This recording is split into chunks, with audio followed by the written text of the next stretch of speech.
What's going on, guys? Welcome back to the Contractor Secrets Podcast. Today, I got Justin here. He is with Trade Launch and really innovative in terms of generating business. His painting business, does about $200,000 a month. He is hitting the commercial space hard. This guy's awesome. He has a lot of really great ideas that he's going to be sharing with you in this episode today. Given value, and I think you're going to get a lot out of it. So tune in and check out Trade Launch. He is doing a great job with that. So episode starts right now. What's going on, everyone? Welcome back to the Contractor Secrets Podcast. I got Justin Georgopoulos here with the 519 Painters, and then of course the proprietor of Trade Launch. Someone here as well trying to elevate the trades. Welcome, man. Appreciate you jumping in. Thanks for having me, man. Super excited. Absolutely. So tell me a little bit about 519 Painters, man. What got you into the business? I always like to know the origin story. And then I'm sure you came across a few problems that you wanted to solve through your own experience, man. So tell me about that. Absolutely. So the way I got into actually starting my own painting business wasn't from me being a painter first, which I think actually gave me, there was pros and cons to that. There was the cons were on the production side, but the pros were I saw it more as a business right away. So I really focused on the marketing and sales systems. And just to even backtrack from that, I was working at a butcher shop. I just dropped out of university. I was grinding scrap meat for dog food and Wow. was just trying to find a way to and I was going door to door to sell that scrap meat to No as kidding. pet food. Wow. And that's when I realized I was just trying to find something to do. I was Sure. working at the butcher shop. I was getting paid 15 an hour, and I convinced or I proposed to the boss there to if we can find another way to make income, if I could sell that, I would like a bigger cut. Because I was just listening to podcasts and stuff and like finding ways of how people got creative when they were Sure. starting out. So I started going door to door because I was listening to a lot of Grant Cardone and like Jordan Belfort, and they started that way. And it was great. I didn't sell much at all, but it was like showed me that people aren't going to rip your face off when you go to their door and talk to Right. them. Some people actually appreciate that because everything's online nowadays. So through that, I started looking at what other people doing. I saw some guys selling solar online, or I watched guy on YouTube selling solar door to door and was having success and things like that. And I was thinking, okay, what's a high ticket that's relatively easy to produce? Not going to knock that painting is a skilled trade, but it's not as I don't need to go get electrical ticket. Right. Relatively easy to produce. I could probably find people and do back and forth. So I was like, okay, painting seems like a great way to start. So I actually went and I joined student work. So I went to I was a Okay. student painter, and I learned kind of some of their systems and methodology there while taking some other courses. In the first year of business, we did about 450K, which I sourced all through door to door. So I just knocked throughout the winter, booked a bunch of estimates, closed estimates, and then Wow. hired painters to tackle the work.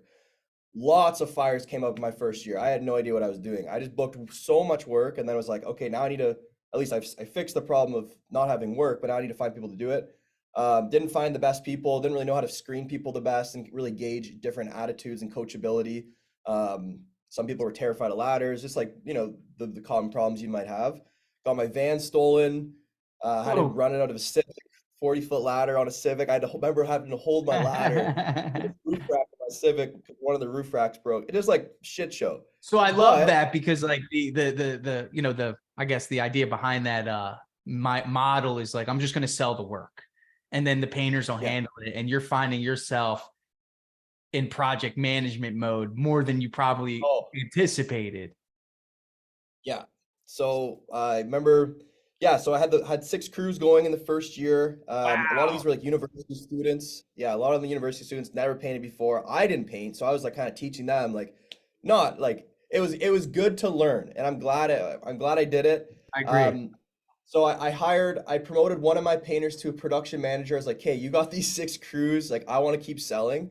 And turns out he just, things happen. I had to fire him, and I fired him when I didn't want to fire him, but I knew I had to set an expectation, like you can't do certain things. He kind of went against some things didn't want to do, and let him go. And that's when the van got stolen. It was like the pit of like everything just happened at once, where we had all the stuff in the van's gone, production manager's gone. I got these 12 people.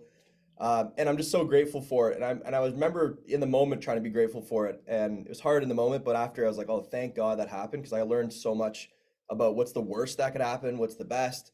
Then Got to from know then both on, sides. pardon me? Got to know both sides. Absolutely. And yeah, so that was the first year. That's when I was like, whoa, okay. If this was done correctly, and we still actually had good profit, but there's things I wanted to do better. And it was like, if this is done correctly, painting is like a cash cow. Like it's fast money too. You produce a job, you get the final check. There's a lot of painters out there that aren't professional. They don't really care about the client experience. They're more just like, if I get called in, they go, they email a quote. There's not like a lot of systems. So I watched a lot of videos, took different courses.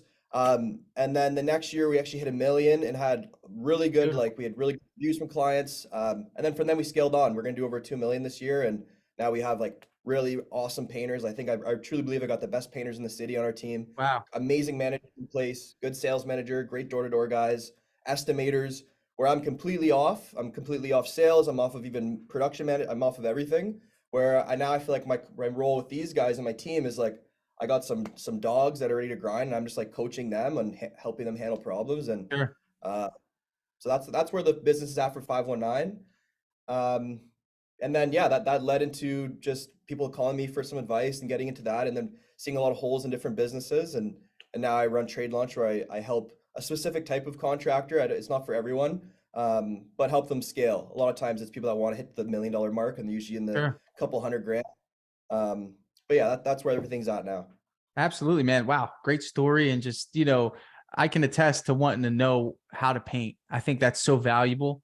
It's hard. I always use the analogy. If you were to own a restaurant and you didn't know how to cook, if your chef doesn't show up, your customers are going to go hungry, And I think at the very least in the back of your head, knowing that at the worst case scenario as a leader, you could always step in and fulfill the promise of sales, if needed. And there's leverage there as a leader too. It's like, hey man, you didn't do that right. That needs to be done that way.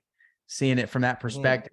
So I definitely, man, I love that story. I have a similar one myself. What did you do to, kind of pivot yourself into that upper management role? You went through a lot. It sounds like, I'm sure it was really hard to let go of production because, that's your baby at that point in time. I mean, is it because you seen the model of college pro and saw the success that could happen from breaking away? In other words, you had this roadmap in the back of your head of this is where I'm going, and I'm not going to really deviate from this. I'm just here in this role momentarily because I know what the outcome will be if I keep going. How much did that impact your journey?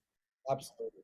And absolutely. And that's what I'm so grateful for, being able to program like that, is just to start, because my mind was opened of like, okay, a painting contract doesn't mean a guy that paints houses. It's like, this is a business. And really grateful I came in with and saw that perspective of this as a business, because it allowed me to be a little bit unattached in some times, where I was like, hey, if I want to grow, there might be some small problems that happen, and I'm okay as long as I can figure out how to solve these problems. So yeah, I was willing to delegate a bit, maybe a bit faster than some people might have been, because I saw it as long term. I was like, look, I'm going to be building this for years, and if there's like a couple rocky things because maybe I delegated too soon, at least I touched the stove. I learned, okay, that's too quickly. Let's build a system for that. So then this way, I like this person go through this type of training and all these type of things. So Sure. yeah, my mindset was just like, if I want to do this long term, if I actually want to become a millionaire off painting, then it's like, hey, like, how does that look? Is that going to be a 30-year plan, or can I get there a bit sooner? And I was like, I can Sure. get there sooner, but it's through building an incredible team and then mastering delegation. Yeah. And before even that, being able to sell and have projects for these guys. Sure. So I started thinking of myself more of a broker for painting. So I am the guy, like you said, supplying the work, and then I find the best painters, the ones that maybe aren't the best at communicating, that have to feed their family, that are great with their hands, and they should be doing the work more than me, because they're better than me at it. So I started to think, okay, how can I find the best guys and girls in the city that can paint, and how can I keep them busy? And then that's kind of connecting the dots, and that's when I was like, Love that's how that. you can build business. And for those that listen to this podcast, I've mentioned you are a broker you are a buyer and seller of labor and materials, and connecting the market to the supply, and the interesting thing behind all that is someone might listen to this and say, man, like, dude, this guy just gets to sit in his office while $2 million worth of business is being generated for him while he's sitting in his office. And I think if we don't dive into the story behind how that happened, there might be this misconception that this was easy, and it still is, because and I both know that it's not. There's still broken promises. There's still fires that need to be put out. There's still, every day is a new day. Every customer provides a new challenge. Now, give us the dose of reality. Everything sounds sweet, but is it really sweet on a day-to-day basis, trying to get all of these jobs for all of these guys, all of these leads for all these salespeople? I mean, do you feel any stress? Yeah, the beginning of the year was very stressful this year because I bought another painting business. I acquired them and then and had to like integrate them. It was Heritage Painters. They've been around my city for 30 years. They were like our competition before. Uh, we started crushing it, so I offered we bought them. Um, but there was some things there, not the best transaction, some shady things that happened. So I had to get some lawyers involved and some things happened while we're trying to scaling our business. So that was it. I also got Sure. I also got sued from the student company that I was at before because there was a breach of a competition thing that I thought I had worked out. So that was a hefty thing. So two different lawsuits Woo! going on. Well, we got 24 staff painting. So that was like the beginning of the Woo! year. Again, grateful for that because I had the team in place. So my main focus was dealing with going to cross exam, dealing with things. Well, I had a guy that like Mark, like shout out to Mark. He's built this with me in the beginning. He was handling all the door-to-door marketers. He was helping us train the estimators. Like we have our trade launch course that we train painting contractors how to estimate and sell. We put our own guys through that. And we have guys selling 100K a month and we have 4 of them. So that was handled. So sales was handled. I didn't have to worry about that. Then I got Joe, amazing guy, Joe Diorio, and Kelvin Slattery, both actually guys I knew before I started my painting business that saw what I was doing and wanted to come on board. They're managing all the crews. So they're taking the client calls, they're handling the production. And then my girlfriend helps with color consultations, with hiring calls, of screening applicants. So like there's things in place where I'm really only managing about 5 people. But yes, Sure. it's still very stressful, but a lot of the stress is being absorbed through the second line before it gets to me, in which is what they want. They want to take on the smoke. They want responsibility. The managers want to really feel what it's like to run a business. And I'm here in the back, making sure I can lead them and help them make the best decisions. So yeah, it's hard, but it's very rewarding. And with systems, it's actually relatively easy to manage. Man, the higher you go, the harder you get hit. So you got to make Yeah, sure that you're building front line, second line, third line yeah, along the way. Because if you're scaling and you're not filling in the blanks, you're going to implode, right? absolutely. I mean, wow, right? So you find some success. You're like, I'm buying this. I bet you didn't see the freaking storm when you were No, approaching Heritage. You were probably on no. cloud 9, right? Ready to Oh, I'm buy. excited. Best thing, there's nothing happening, right? You're like, oh, I'm going to do my first acquisition.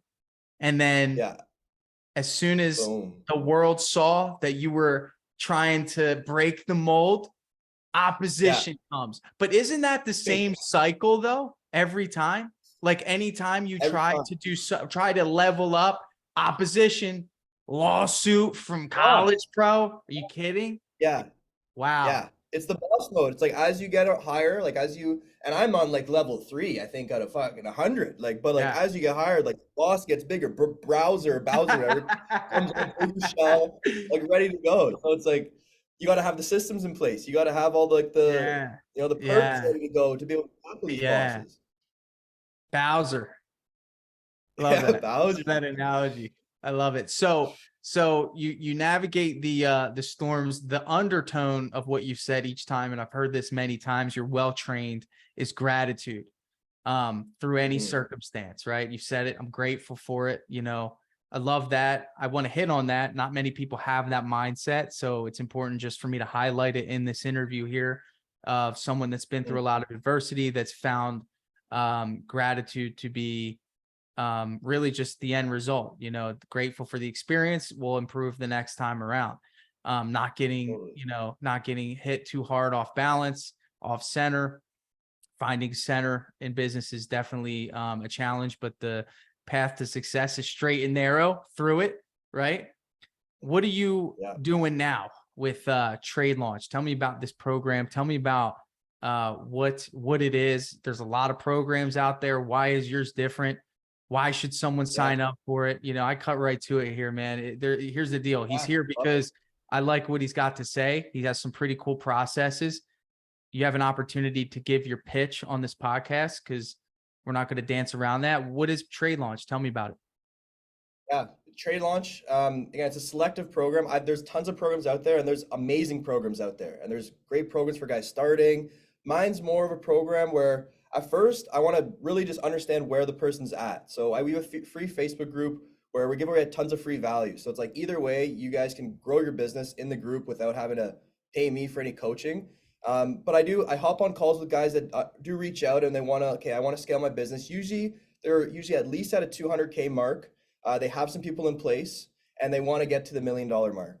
And my program is a 16-week. It's a custom tailored coaching program where first I really like audit your business. I find out where are the gaps that we need to fill, the same gaps that I had to fill and plug my boat with to keep being able to ride the storms. Find the gaps. I noticed that most gaps are just lead and sales. Like they don't have a sales process. They don't really have a marketing process. And I don't sell leads. I don't sell jobs. Like I just teach how to fish. So the same type of process and systems I'm using in my business, I help teach painting contractors. Right now it's painting. I'm going to be expanding, but right now it's painting contractors, how to implement them in their business. Yeah, it's 16 weeks. We have a huge course, tons of different videos from marketing mastery, how to crush home shows, how to get a lot of commercial leads. I believe I'm doing something with commercial leads that no one else is doing in the industry, which I can get into later. How to build and implement a door-to-door team that's scalable, how to train and actually build your door-to-door reps into estimators so you can have consistent sales coming in.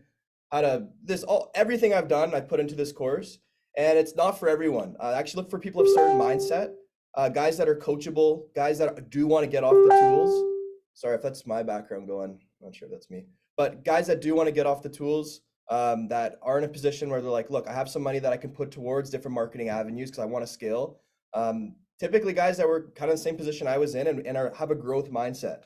So that's the program. I could kind of go more into it, but to be honest, like the main reason I really wanted to get on this podcast too was just to introduce myself to the community. And I have a free Facebook group. I would love for people to come in the group and I just give them as much free value as I can where they can see, okay, does this stuff work?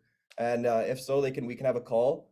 But yeah, there are some certain requirements to actually get into the one-on-one 16-week coaching program. We got some other stuff. We have just selling the course alone, but I think the value comes from the intensive stuff. Love that. Love that. And I think there's a passion behind what you're doing. You can tell, systems need to be created. I love bringing on coaches. I've done this many times simply because there's this missing ingredient that many people don't really think about unless they're faced with it or they hear about it. And it's called accountability. That's all. It's just accountability. It's asking tough questions to someone with the expectation that the next time they ask the same question, there'll be a improvement. And usually, having someone that's done something before is going to speed up the learning curve. And that's really all we're here to do is speed things up. If you make $1 million over 30 years, no one's going to be cheering for you.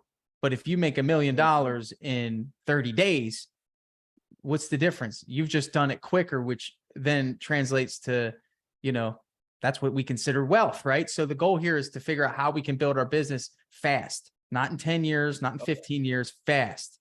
So we can move on to the next thing. We can expand, we can grow. So that's what coaching does. It speeds up the learning curve. Commercial jobs. That's what intrigued me about bringing you on here more than anything. You're a great guy, but what you showed me the other day was pretty cool. I don't want to touch too deep on this because I think one day we're going to do a webinar that kind of showcases this, but tell us kind of some of the strategy that you've done to win some commercial jobs. Let's drop some value here that blew my mind.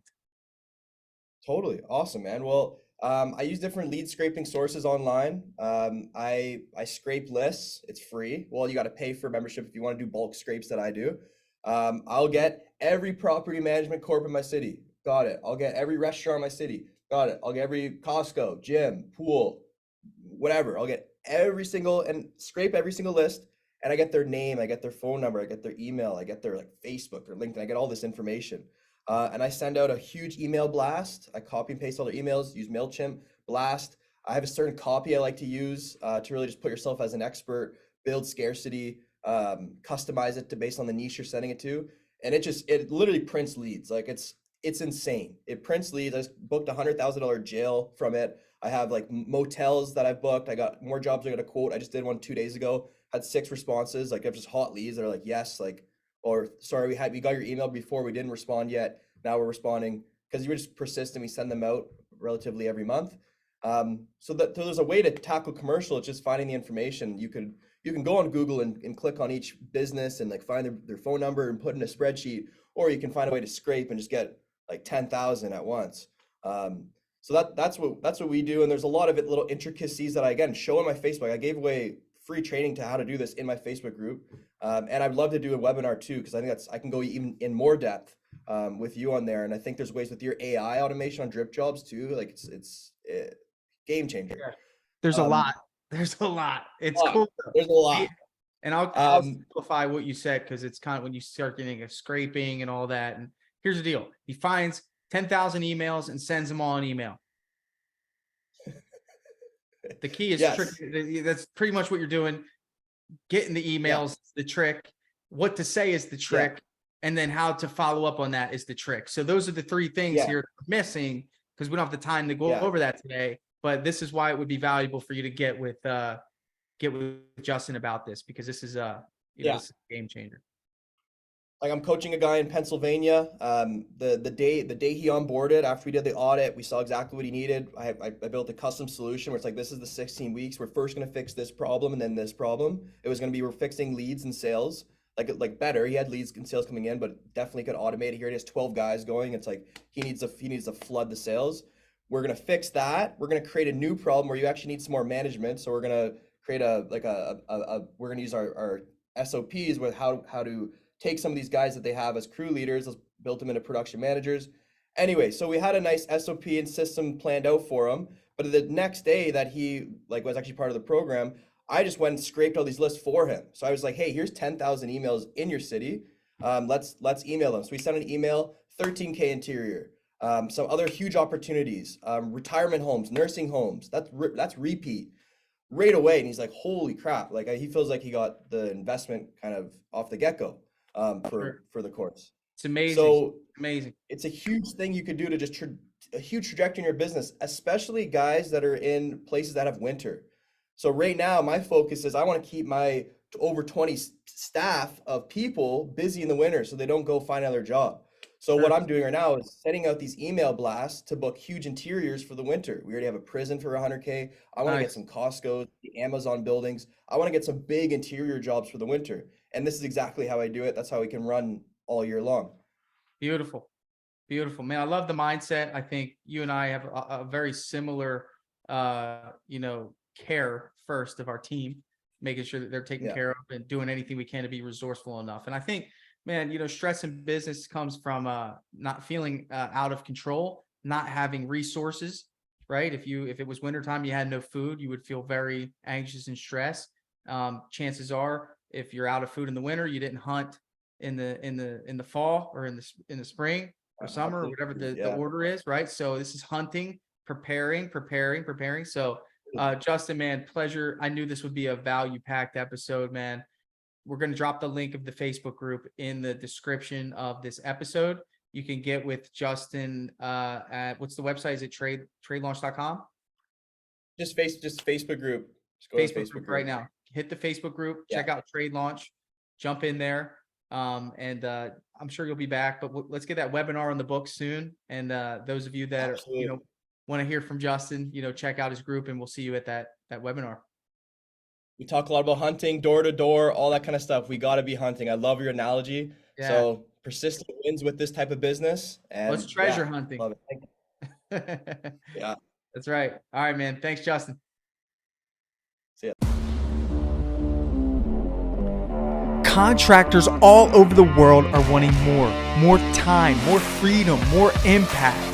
The way we do this is through implementing systems, processes, standards.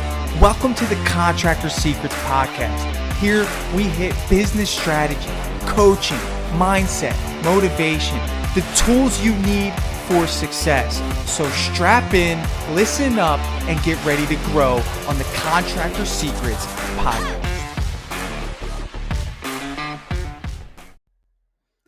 Hey, thanks so much for checking out the Contractor Secrets Podcast. Stick around. I am going to drop in a short testimonial that one of our awesome heavy hitters in Dripjobs had agreed to give out for us. So if you want to hear a little bit about how Dripjobs is helping contractors, stick around for the end of this episode and you can listen in. Real quick. What's going on, everyone? I'm here with Randy Smith, DuraPro. You may have heard of him if you listen to the podcast. He is someone that did a business breakthrough with me and is also a Dripjobs user.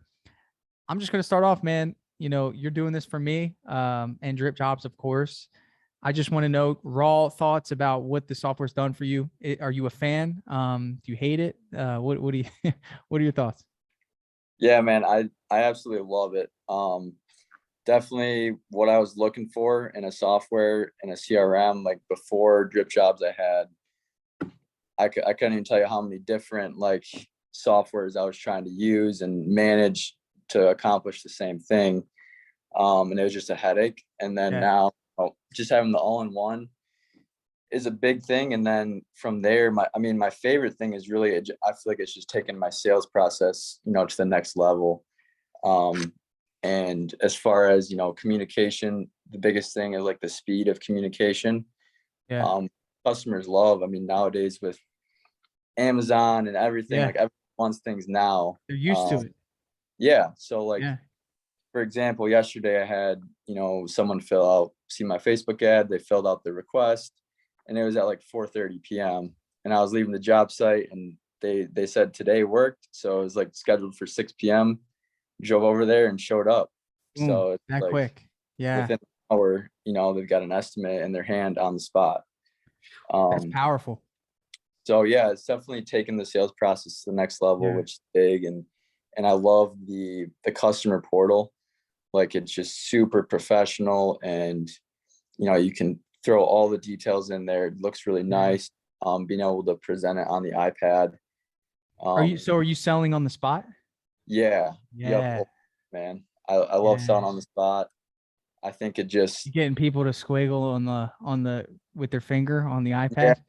Yeah, I think it just makes your close rate go up, having just Dripjobs alone with the ease, like how easy it is for them to sign with you. Right. You got iPad out, they can see everything. They can put their credit card info, which is big. So that's probably my favorite part is just, it gives me that confidence that I feel like we're the most professional company compared to the competitors, and you can kind of sell your jobs for more. You go into estimates, with a different mindset, like knowing that, hey, we're going to be the best company or option for our target market. And you just have that confidence. And so that's been one of my favorite parts of it. Then on the other end too, just I love how I'm building up a pipeline and I'm not missing any leads. So obviously, like we're all busy with contractors, their phones blowing up. Sometimes it's tough to not miss leads, but with this, everything goes right into Dripjobs, into those cold leads. I don't have to worry about missing them, and they're getting those follow-ups. And it kind of is helping me prepare for, the downturn, because right now it's like, oh, everything's booming, phones are ringing, but I know that doesn't always last forever. So being able to prepare, have that pipeline of leads building up, so when you are slow, you can reference it. Yeah, exactly. Have you used the blast feature yet? I have not yet, but that's a good feature. Dude, every time I hit that blast feature, I get something, and for those that are listening or watching that don't know what that is, what he's referring to in terms of the pipeline is like you have a pipeline of every person that you've given a proposal to, or every new lead that has come through that maybe hasn't converted to an estimate. And all you got to do is hit one button and you can send out a message to just those people. So you can imagine if you have 100 people that you've given proposals to that haven't told you yes or no, or haven't opted out of communication, right? You can just blast them a message saying, hey, just reaching out today, we can give you $250 off your proposal. And every time I've done that, I've gotten at least 2 or 3 jobs. So I use it sparingly, of course, when you need it, but it's just good to be able to do it. Yeah. Yeah, That's exactly. I haven't awesome, tried man. that, but I'll have to That's definitely huge. I try. love what you said, man, because there's an interesting thing about what you said in terms of well, number one, selling on the spot, right? Creating an experience. But you know, dude, when I made this, it was out of frustration, right? Great things come out of frustration because I know like you got to have the full circle from the initial intake to the final goodbye. So in terms of what your customers like, how are they responding to the drips? Because some people tell me, well, I don't want to follow up too much. Like I think it's annoying, or you know, automated. People think it's a robot. Like, what is some of the feedback you've been getting in terms of like the responses people have when they get a drip email and it's like 2 weeks later or whatever? Yeah, I've gotten only good feedback from it, really. I mean, I'm sure it's annoyed a few people that, you know, ended up not being our customer Right. anyways. So it's like, hey, you're never gonna make everyone happy. Right. But overall, I think people appreciate the communication. Like in the trades in general, have gotten a rap for, you know, not answering the phone, not getting back to people. So I think being able to showcase, hey, we've got a system in place where, you know, we're organized, we're on top of it, and we're communicating with you, you know, from the second you reach out to us all the way to wrapping up the job. So I've gotten good feedback from it for sure. Love it. That's huge, man. That's huge. So last question, bro. And again, thank you so much for your time. If you could let someone know who's on the fence, you know, and usually everyone's on the fence when it comes to new software because everyone promises that it's going to solve their problem. You know, can you give them a piece of advice? Yeah. I mean, for me, it's a no-brainer. Like has shaved hours of workload off my week. I guarantee that it's made me close way more jobs. Yeah. I feel way more organized, more professional. Yeah. It's just, especially at the price point, it's like, I Yeah. mean, I would spend $1,000 a month on it. You know, it's like, Watch it. I'm kidding. yeah, I know. No, I appreciate the That's honesty. granted, but no, I just have a lot of Yeah. good things to say Thank you, man. about it. And, Yeah. you And know, for you to take time out of your day, bro, it means the world. You know, yeah, you get a little gift bag, but it's like, dude, your time's valuable. It shows that you really care. Shows that we've done a good job as a company, giving you something that you rely on, where you cannot think about what's going on in your business. You trust us, and we take that so seriously, man. So thank you, bro. You're killing it. Me and you just discussed a business breakthrough. So if you guys want to go back and listen to Randy, what was it like 5-6 months ago? It was quite a while, right? yeah, it had to Yeah. be, yep. Yeah. How's business going? Good? Yeah, it's going great for Sounds sure. good. Sounds good, man. Well, I look forward to chatting with you, brother. Thank you for your time. Get back to doing what you do best, and we'll see you soon. All right, sounds good.